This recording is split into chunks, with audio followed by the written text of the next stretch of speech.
Welcome back to Hannity. Tonight's villain is former NFL quarterback Colin Kaepernick.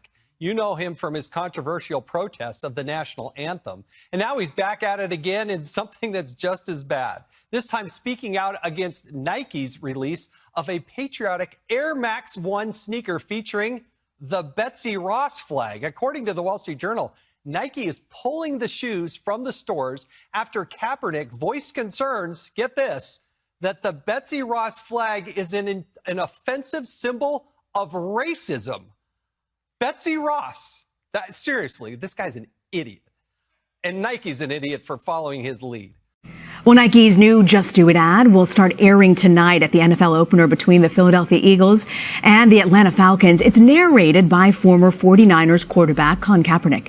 Here's a preview. Believe in something, even if it means sacrificing everything. Well, the ad marks the 30th anniversary of Nike's Just Do It slogan. Kaepernick caused division after kneeling during the national anthem in 2016 to protest police brutality.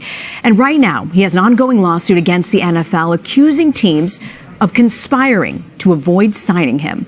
Well, joining me now on set, Bill Ryder, host of Ryder's Block on CBS Sports HQ. Okay, so Bill, NBC has confirmed that Nike will be running this ad in the opener today. Are you surprised? I'm stunned, as are a lot of people around the country, because obviously Nike is a company and their job is to sell as much apparel and footwear to as many people as they can. That's people on the left and the right. And as we've talked about a lot here on CBSN, this anthem protest, this situation is one of the most divisive in the history of sports, certainly in modern sports. Yeah, I'm shocked they went this route, and I'm shocked. I guess I'm not shocked it's going to run tonight, because if they're going to do it, they're going to do it. This is the night to do it. Yeah. So, Bill, Nike and the NFL have this multi-billion-dollar partnership. Who has more leverage in this relationship?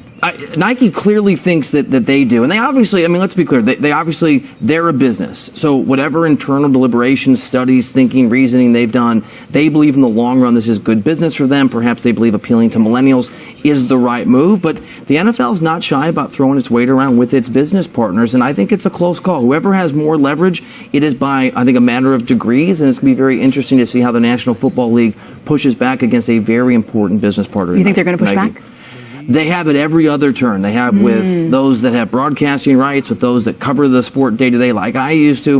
I think there's a real, and again, they've been sort of knocked on their heels. So maybe they're trying to take a more conscious approach. But at least the past has shown us that yes, Roger Goodell and the National Football League not afraid to throw their weight around. They feel like their sport is under attack.